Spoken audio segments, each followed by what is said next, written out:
नमस्ते दोस्तों, आप सभी का इन्वेंट्री मैनेजमेंट सिस्टम के ट्यूटोरियल में स्वागत है। आज हम आपको सिखाएंगे कि इस सॉफ्टवेयर की मदद से अपने नए कस्टमर का बल्क अपलोड कैसे कर सकते हैं।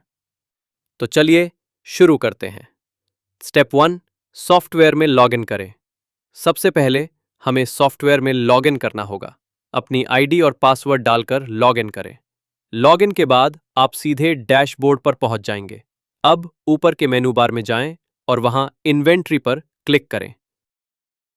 उसमें रिसोर्सेज में जाकर यहां हम कस्टमर बल्क अपलोड फॉर्मेट को डाउनलोड करेंगे।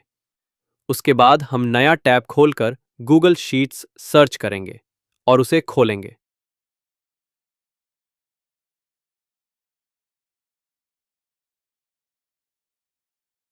हम वहां ब्लैंक शीट सिलेक्ट करेंगे। फिर हम फाइल इंपोर्ट में जाएंगे। वहां अपलोड में जाकर हमारी डाउनलोड की गई फाइल को अपलोड करेंगे।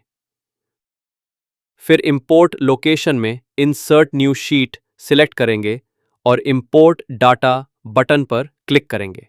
तो अब हमारी फॉर्मेट रेडी हो गई है। यहाँ आप कुछ फील्ड्स पर स्टार मार्क देख सकते हैं। जिस भी फील्ड पर यह मार्क हो वो मैंडेटरी होती है, वरना अपलोड करते समय एरर दिखाएगा। अब जरूरी डेटा भरें। पहले मैं नेम और फोन की फील्ड भर लेता हूं, क्योंकि ये दोनों मैंडेटरी हैं।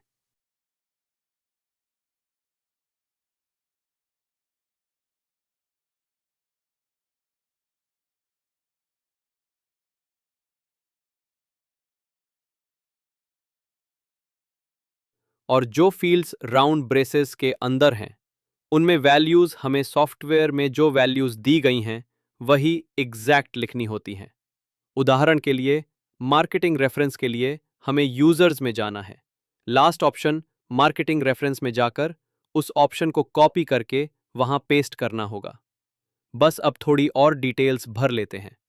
मैं कुछ उदाहरण भर लेता हूं।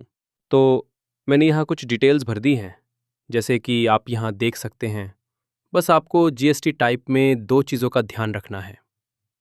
एक, अगर GST type with in state है तो आपको इंट्रा स्टेट लोकल लिखना है, और अगर आउटर स्टेट हो तो इंट्रा स्टेट आउटर स्टेट लिखना है, बिल्कुल इस तरह। स्टेप 5, फाइल को .csv फॉर्मेट में डाउनलोड करें। फाइल कंप्लीट होने के बाद file download .csv comma separated values format select करें। स्टेप 6, फाइल को सॉफ्टवेयर में अपलोड करें।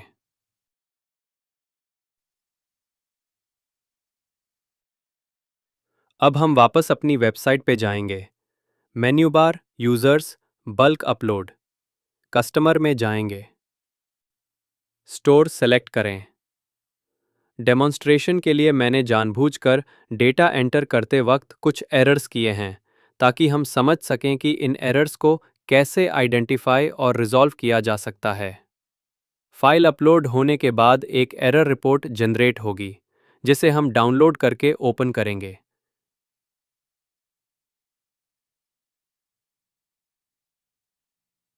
इस रिपोर्ट में हर उस लाइन का जिक्र होगा जहां डेटा गलत है या मिसिंग है।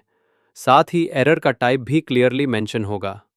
आप इन डेटा को फिर से अपलोड करने के लिए एक नया गूगल शीट बनाकर उसमें भर सकते हैं, और बाकी के डेटा जिनमें कोई गलती नहीं थी वो पहले ही अपलोड हो चुके हैं।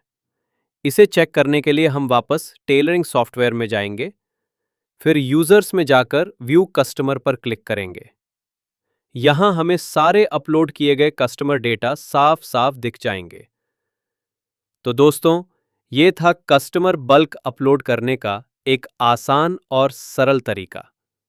अगर ये वीडियो पसंद आया हो तो लाइक और शेयर करना ना भूलिए, और अगर कोई सवाल हो तो कमेंट में जरूर पूछिए।